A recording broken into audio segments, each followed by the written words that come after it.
À suivre sur BFM TV, notre long reportage Carlos Ghosn de la gloire à la fuite. Comment de tout puissant il se retrouvait en prison? S'est-il piégé lui-même? Il accuse les Japonais de complot. Nicolas Delabarrère, Quentin Bollier, Alexandre Funal, Estelle Caserius. Difficile de trouver plus prestigieux écrin. Le château de Versailles et ses symboles de pouvoir absolu. Pour célébrer officiellement les 15 ans de l'alliance entre les constructeurs Renault et Nissan. L'empire automobile sur lequel le soleil ne se couche jamais. En ce 9 mars 2014, le patron des deux groupes rayonne. On peut voir Carlos Ghosn en majesté sur ces images. Elles ont été tournées par Yann Buisson, chargé du film Souvenir. Il a assisté à toute la cérémonie. Les voitures ont remonté la place d'Armes, donc c'est la grande place devant Versailles, jusqu'aux grilles du château. Là, ils descendaient, ils étaient accompagnés jusqu'à des gardes en costume et hallebarde qui accueillaient, ça faisait la haie d'honneur.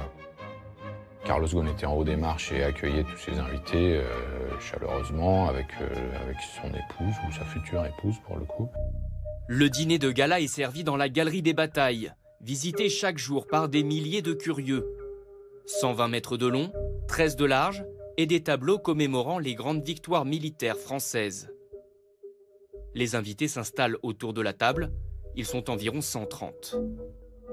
Il y avait une cohorte de serveurs qui déclochaient les plats et qui servaient à chaque personne unitairement. Voilà. Et donc synchro, des animations de danse toujours correspondant à l'époque, des costumes aussi d'époque. Au fourneau, le chef multi-étoilé Alain Ducasse.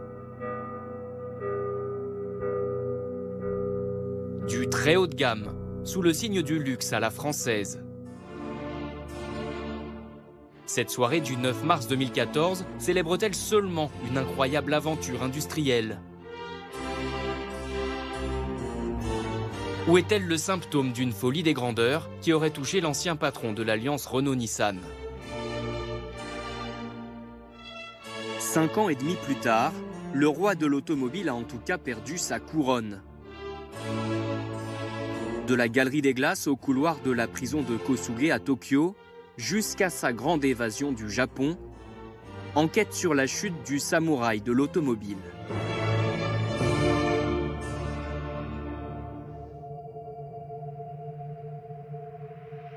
« 19 novembre 2018, en fin d'après-midi, à l'aéroport de Tokyo Haneda. L'avion de Carlos Ghosn atterrit en provenance de Beyrouth. C'est un Gulfstream 650, le jet privé le plus luxueux et performant du monde. Immatriculé au nom de l'entreprise N155AN, lisez Nissan. À peine posé, Carlos Ghosn est arrêté par les services du procureur. Il lui reproche alors d'avoir dissimulé une partie de sa rémunération, 37,7 millions d'euros, entre 2011 et 2015. Les médias sont mis au courant, des caméras filment les enquêteurs montant dans l'avion d'un des plus grands patrons au monde. Les stores se ferment sur le dernier signe de puissance de Carlos Ghosn.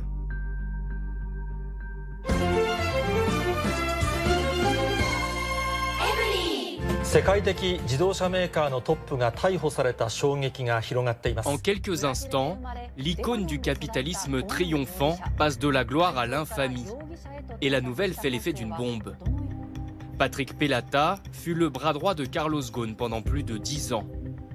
Licencié après la vraie fausse affaire d'espionnage qui a touché Renault en 2011, puis revenu comme consultant auprès du super PDG, il apprend la nouvelle avec sidération.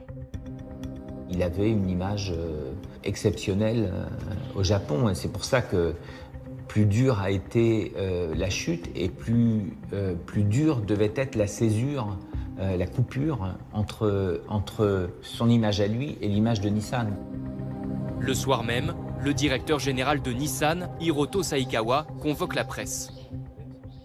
検察当局による捜査も進んでおりまして、当該の2人は今夜すでに逮捕されているというふうに私は理解をしております。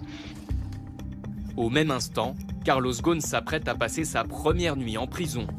Il est interrogé sans relâche.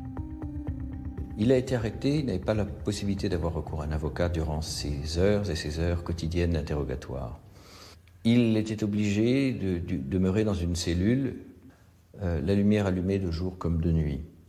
L'obligation de s'allonger à partir de 9 h du soir, la tête découverte sur le dos, pour pouvoir être sous l'observation constante d'un gardien. Au total, il va passer en plusieurs fois 131 jours en prison. Une procédure qui n'est pas inhabituelle au Japon et destinée à faire avouer les suspects. Le journaliste Philippe Ries a longtemps dirigé le bureau de l'agence France-Presse à Tokyo. Les procureurs, ce ne sont pas des Sherlock Holmes ou des Hercule Poirot. Ils ne fonctionnent et ils ne gagnent des cas que sur la base des aveux. Donc pour le bureau du procureur de Tokyo, c'est devenu, je dirais, quasiment une question de vie ou de mort. Donc il faut qu'ils aient une condamnation. Tous les Japonais qui sont passés par là disent que c'est une épreuve quand même extrêmement dure. Les autorités japonaises, conscientes que le traitement réservé à Carlos Ghosn a pu surprendre à l'étranger, ont répondu en proposant une visite guidée de la prison où avait été enfermé l'ancien PDG. Mettant en avant la propreté, le calme, la sérénité presque. Les autorités japonaises se sont bien gardées de tout montrer de cette prison. Vous savez, c'est une prison où l'on exécute. On pend à l'étage où était Carlos Ghosn. Et les familles des suppliciés doivent payer la corde pour récupérer les corps. C'est ça aussi le Japon. Carlos Ghosn est ensuite placé en liberté surveillée. Privé de passeport, il doit demander l'autorisation au juge pour quitter Tokyo plus de 2 jours. Doit déclarer les amis qu'il rencontre. Et n'a accès à Internet que depuis les bureaux de ses avocats. Surtout, il n'a plus le droit de voir sa femme, Carole, depuis le début du mois d'avril. Ses proches s'indignent de ce traitement qu'ils jugent abusif et exceptionnel. Sa famille en appelle à l'ONU et au président Macron.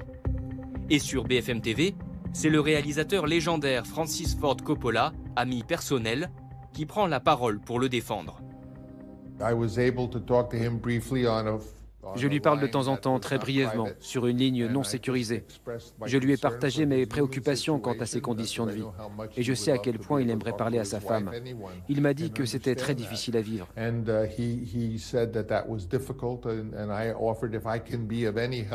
je lui ai dit que si je pouvais l'aider, je serais heureux de le faire.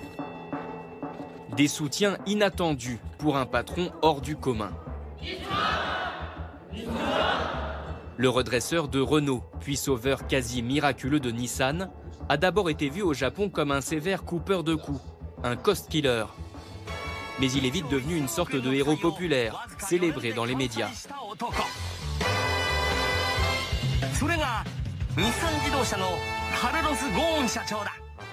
Avec ce surnom, 7-Eleven comme son rythme de travail, de 7 h du matin à 11 h du soir.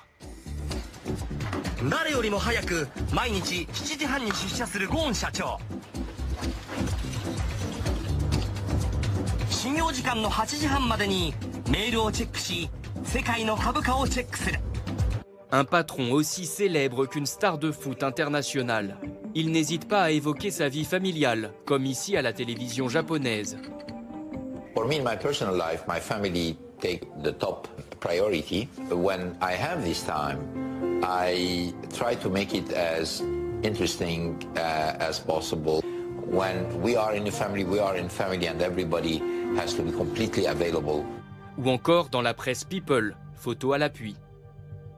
Il y a quand même un article en 2000 de Carlos Ghosn dans Paris Match où vous voyez Carlos Ghosn avec ses enfants autour de la table du petit déjeuner dans son duplex. C'est des photos qu'on voit avec des politiques, qu'on voit jamais avec des grands patrons. On a eu aussi la fille de Carlos Ghosn dans Paris Match présentant sa robe pour le bal des débutantes. Ils se rendaient plus vraiment compte de ce qui pouvait choquer, pas choquer le corps social, l'entreprise notamment. Ces reportages louangeurs et le caractère unique de sa double casquette sont-ils montés à la tête de Carlos Ghosn. Assuré de siéger au panthéon du capitalisme mondial, il était vu comme un patron d'exception. Même Barack Obama, au plus fort de la crise de 2008, le sollicite en vain pour sauver General Motors. C'était C'était la seule personne au monde à diriger 2 entreprises. Il y a des entreprises qui sont plus grosses que l'alliance Renault-Nissan, mais c'est une entreprise. Là, c'est 2 entreprises. On répétait tout le temps que personne ne pouvait faire le job de Carlos Ghosn. C'était quelque chose qui, je pense, finit par vous forger le sentiment que vous êtes unique, que vous êtes puissant, que le fonctionnement de l'entreprise ne peut pas se faire sans vous. En enquêtant, la justice japonaise dit avoir découvert que Carlos Ghosn consacrait beaucoup d'énergie à son enrichissement personnel, avec l'argent de Nissan. Ces dernières années, il menait en tout cas le train de vie d'un grand de ce monde. Loin de l'ingénieur frais promu de Polytechnique, directeur de l'usine Michelin du Puy-en-Velay.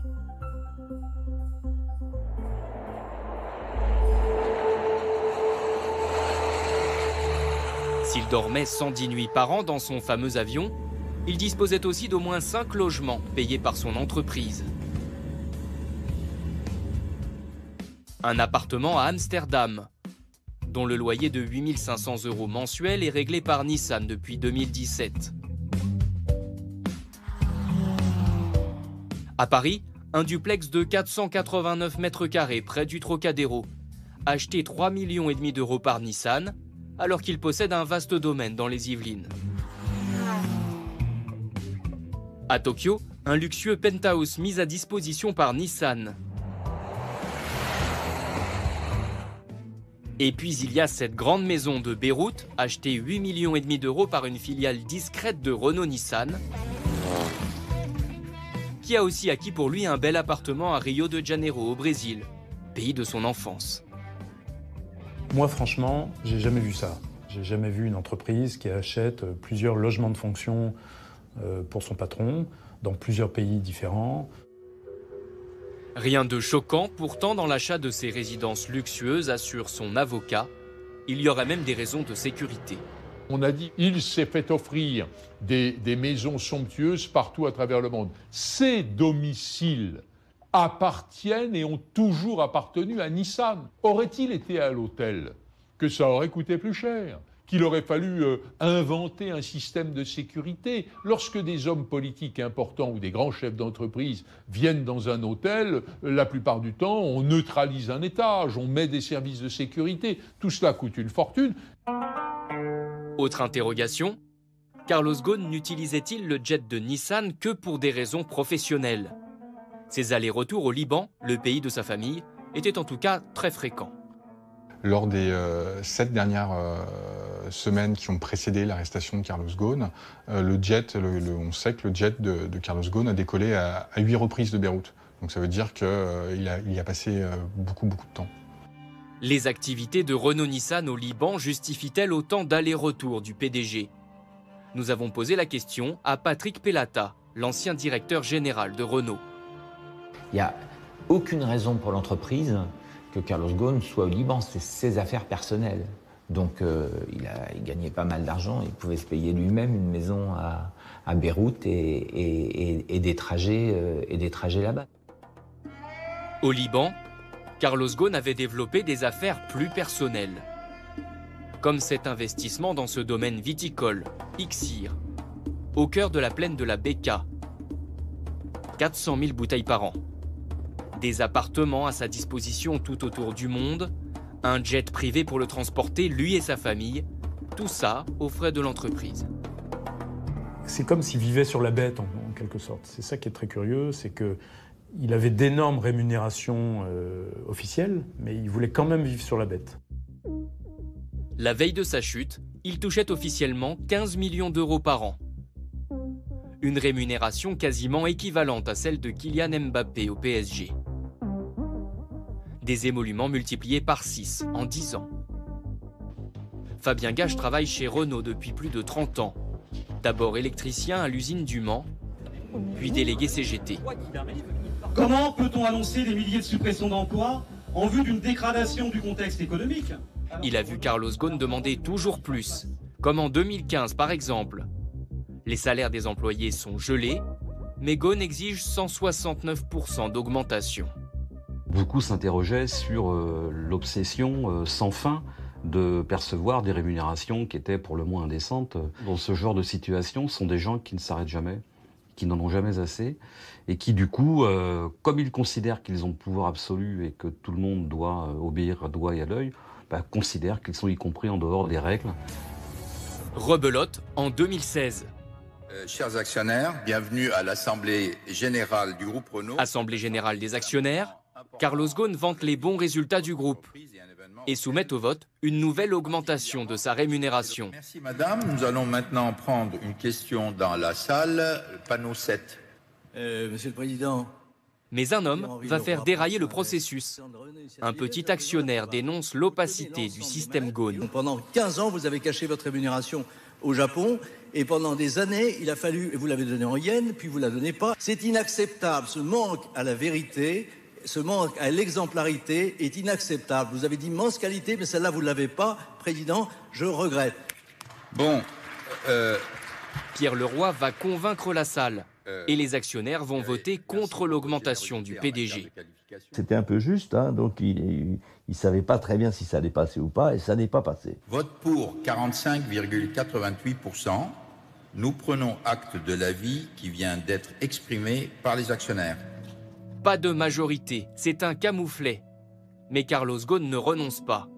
Et là, à ce moment-là, il s'est tourné vers son conseil d'administration en disant j'ai ce vote consultatif négatif, qu'est-ce qu'on fait? Et les administrateurs, mais monsieur le Président, on va outre, qu'est-ce que c'est que ça? On n'a aucune obligation, vous êtes tout à fait normal dans votre rémunération, vous n'êtes pas du tout, il n'y a pas de problème, etc. Car le PDG assume. Quelques semaines plus tard se tient un débat sur l'économie animé par Ruth Elkrieff. La transparence des rémunérations. Elle interroge Carlos Ghosn sur son salaire qui fait régulièrement la une. L'histoire de la polémique sur la rémunération, elle vous a paru lourde?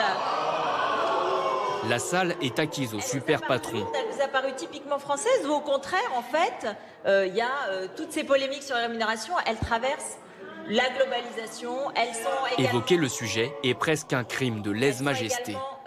Aussi au cœur d'un certain nombre de discussions aux États-Unis sur les grandes entreprises, dans les mêmes entreprises, dans les mêmes niveaux. Aux États-Unis, il n'y aurait même pas débat. Hein. Quand vous comparez la moyenne des patrons américains par rapport aux patrons français, il n'y aurait même pas débat. Je ne pose même pas quel genre de problème il y a. Bon, par contre, vous avez... Pour lui, il est une chance pour Renault. Il est une chance pour la France. Il est le meilleur.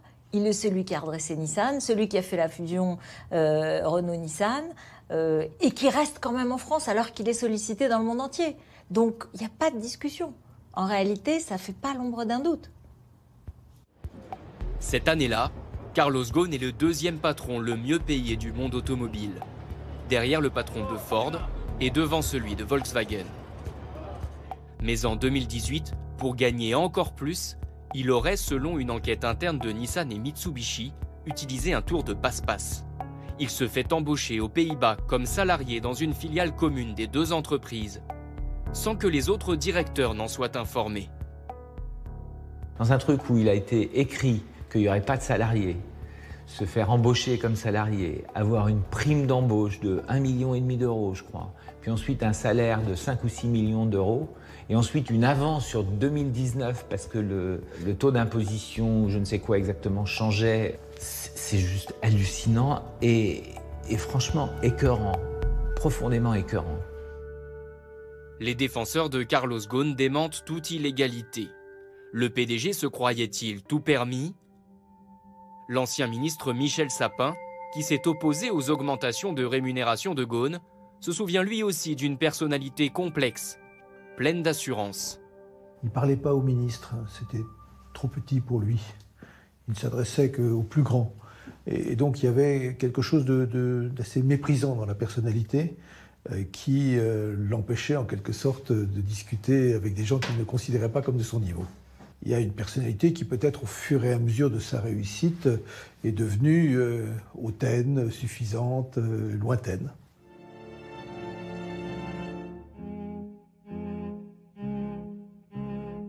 Carlos Ghosn avait-il perdu le sens des réalités? Se sentait-il à ce point invulnérable pour flirter de plus en plus avec la ligne rouge? L'épisode de la fête de Versailles payé par Nissan en est peut-être l'illustration. Comme souvent, tout commence avec un carton d'invitation. pour, officiellement, célébrer les 15 ans de l'alliance Renault-Nissan. C'est quand même un carton officiel. On voit bien Monsieur Carlos Ghosn, Chairman and Chief Executive Officer, donc président, vous invite cordialement à assister à un dîner en l'honneur de nos partenaires qui ont soutenu l'alliance Renault-Nissan. Donc Renault-Nissan étant petit, Carlos Ghosn étant gros. La confirmation de votre présence, vous contactez l'assistante personnelle de Carlos Ghosn et non pas le service communication. Il est bien écrit à la fin, je compte sur votre totale discrétion sur cet événement. On a l'impression quand même d'un carton destiné à une invitation, une soirée tout à fait privée, pas une soirée professionnelle.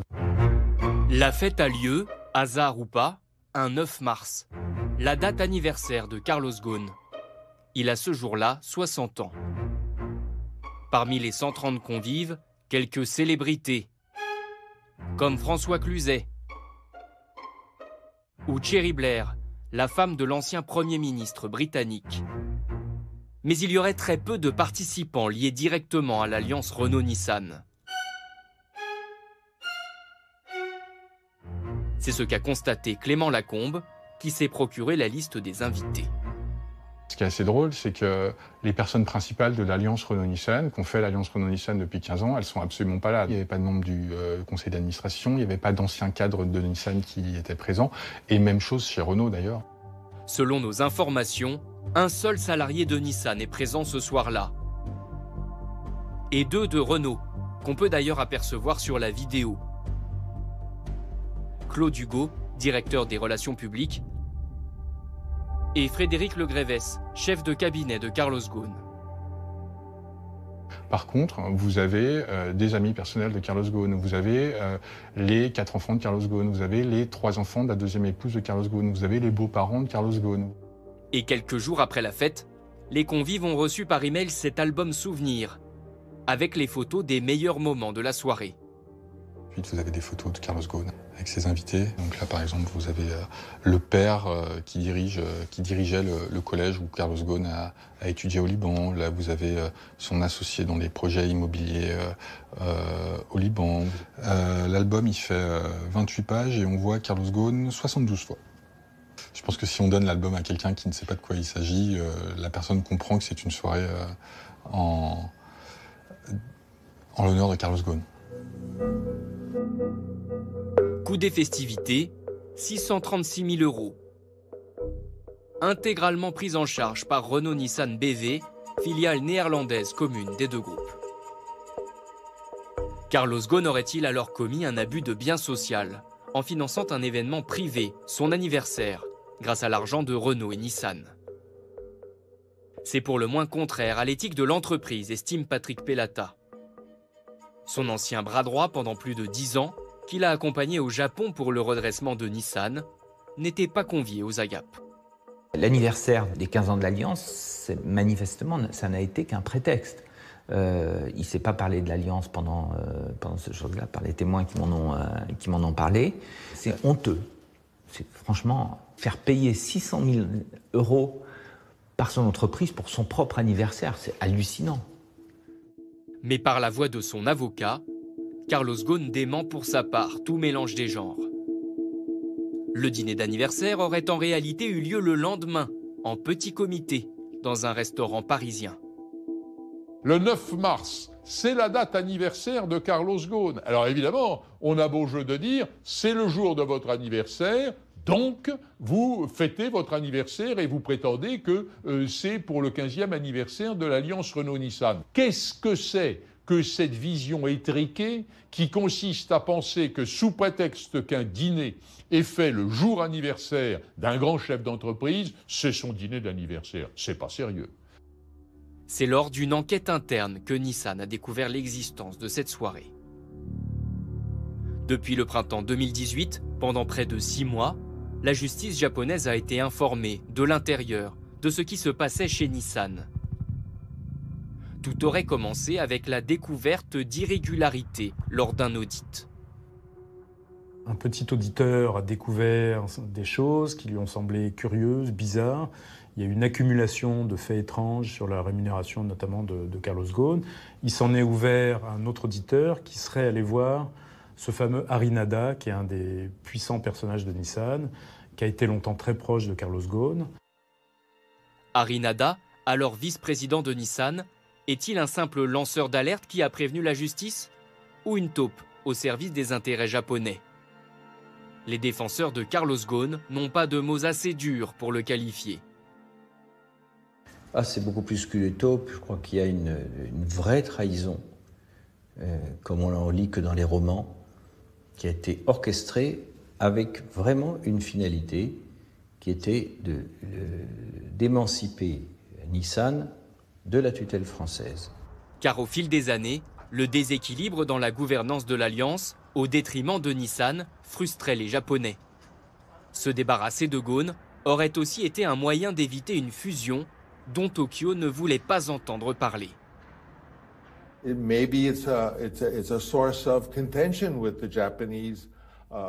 C'est sans doute une source de conflit avec la mentalité japonaise.